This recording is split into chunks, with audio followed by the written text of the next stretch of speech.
All right, what's up everybody? So this is going to be a full upper body workout and a little bit of a physique update towards the end. So as you know, something that I don't do very frequently on this channel is actually show my training. There's a couple reasons for that. The first reason is because I don't want you guys to just copy exactly what I do, because I want you guys to experiment with your own training and figure out what's best for you. And I also am a pretty busy person anyways, so setting the time aside to film my workouts takes forever.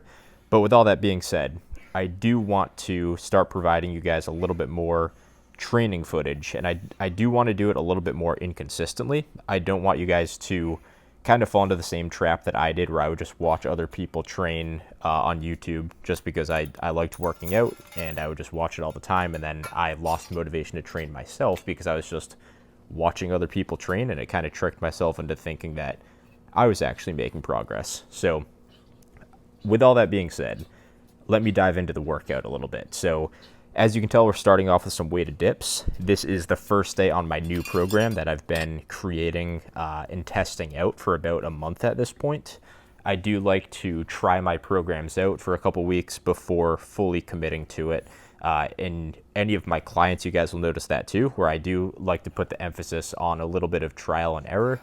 You're never going to be able to just get everything right off the bat. Programs are kind of always evolving when it comes to exercise selection, the methods that you use within your training, and the progressions, and even just the technique and form that you use within your own training. So it's always going to be evolving. You're always going to be adding things. And as you become more of an advanced lifter, and as you add time into your training age, you are going to have to try new methods. So I do like to take a little bit of time, experiment around with a couple things, and start to build from there. And I've come to realize that there is an area that I've been kind of aware of but neglecting a little bit, and I think I've shortchanged myself quite a bit in terms of progress, and that's just going to be the overall use of advanced methods.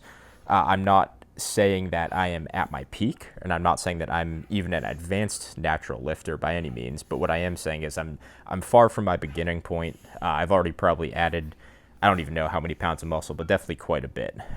So at this point, what I do need to start doing is experimenting around with some advanced methods. I don't know if just purely sticking to straight sets and supersets, especially on isolation lifts, is going to do the trick at this point. I do think at least one of my sets does have to be taken somehow past failure, whether it's a rest pause or whether it's partials past failure or some type of drop set, which obviously is a little bit difficult with a home gym where I don't have access to preloaded dumbbells and barbells and selectorized machines. But let me get back to the workout a little bit. That was a little bit of a side tangent on my programming. So what I want you guys to pay attention to is my execution and my technique. Even if you just watch like my face and the facial expressions I give, you can tell the amount of effort that I'm putting into it. I see a lot of people train where they just kind of have a straight face and they take a set quote unquote to failure, where the effort level isn't quite high enough, especially on something like an isolation lift where you're taking it to muscular failure. The effort level really does need to be there. So you can see when I'm doing these lifts, actually this one cuts off my face, so I apologize, but you can even see once we get towards the end of this set, the reps slow down a ton. I have to cheat a little bit, which is totally fine on isolation lifts. One thing that I do want to talk about a little bit more is good technique versus strict technique. They're definitely not the same, and I do think there's a time and place to have a little bit of cheat reps and a little bit of body English in your training. So that's the main thing that I want you guys to pay attention to here. It's just the way I train, the technique I use, and my proximity to failure. Pay attention to those three for each set that I have here. But to dive back into the workout a little bit, basically what I'm going to be following is a variation of an upper lower. I first started off training this way, and I talked about that on my training history video, where I would do like a push focus day and then a legs and pull focus day. So I would essentially do chest, shoulders, tris on day one, legs, back, and bis on day two. The only changes that I'm making to that is I'm going to be moving my horizontal pulls onto my upper body day. And I know at first glance that doesn't sound like it makes a whole ton of sense because of the recovery, but they are chest supported rows only. So there's really no lower back recovery that I have to think about when I'm doing my RDLs on my lower day. versus the machine rows on my upper day. So what you're seeing today is an arm-focused upper body day. Arms are definitely a priority for me since I neglected them for so long with a power building style of training. What this workout is, starts off with some weighted dips, goes into some machine rows, and then a whole bunch of arm focused movements. So incline curls, overhead extensions, and now we're getting into some of the JM press. I'm making kind of a happy medium between a JM press and a skull crusher. I'm still playing around with these a little bit. I think this is the second or third time I've ever done them. So obviously I've been lifting for about 5 or 6 years at this point, and there's still stuff for me to play around with. I'm still learning. That's the one thing you'll learn about lifting is if you want to continue to make progress and really push the results a little bit, you are going to continuously have to learn and experiment, which ultimately makes lifting more fun anyways, in my opinion. I'm pairing these up with some alternating dumbbell curls. These I kind of just assumed would be super awkward since I have the 20-inch loadable dumbbells. They're not as bad as I thought, especially if you keep your hand as close to you as possible within the grip. You can kind of see it when my left hand is down. But I wrote these off for the past year because I thought they'd be weird trying to twist the dumbbell around my thigh. But it's actually not that bad, especially if you give a little bit of a lean into the dumbbells. You can see that I do here on each side. And the next point that I wanted to talk about, and this is a question that I'm sure a lot of you guys have in your head right now, is where does my shoulder training fit into my program?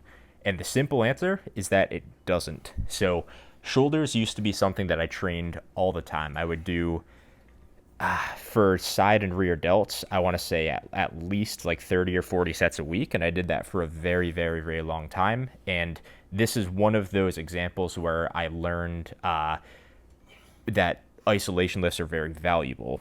So to run through my experience with it a little bit, I used to train shoulder isolation movements extremely hard. Back when I was at my peak strength, I had a 1400 total. My overhead press was 170 pounds.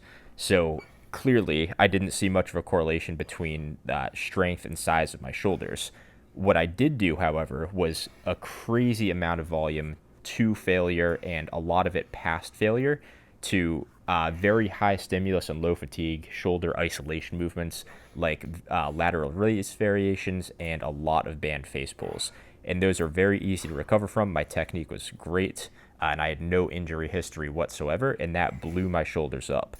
I haven't trained my shoulders since before, I don't think I can say that word, before the shutdown that happened in March of 2020. So the last time I actually had shoulder training in my program was February or March of 2020. So that's clearly it's been 2.5 years since I've even trained shoulders.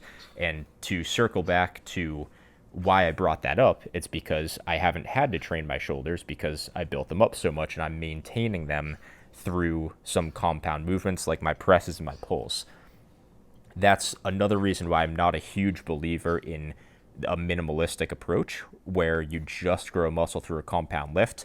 I'm not saying you can't grow your shoulders from compound lifts, because I do think you can, but that's really just going to be for beginners. Once you get past that beginner phase, it's going to be very, very difficult for you to grow your shoulders indirectly from presses and pulls, because I stopped training my shoulders and they've shrunken down just a little bit. Nothing crazy, but I've been doing a ton of presses, ton of pulls, and my shoulders haven't even grown at all. If anything, they've lost muscle. So I do see the value in isolation, and that's the reason why I've stopped training my shoulders, basically, is because I can, because I put so much work in before, and now I can take that volume and reallocate it towards the muscles that I care about most. So as you can see here, these are some reverse curls. And one little cue that I like for these is just to curl up high towards your shoulders. They're clearly getting pretty difficult right now, but you can see I curl up and I push my elbows just a little bit forwards at the end of the rep. And I do that purely for a mind muscle connection on my forearms. And basically that part of the range of motion is where they're most active. What I'm doing right here is just a little bit of a rest pause. So I did a full set. I think I got 10 or 12 reps.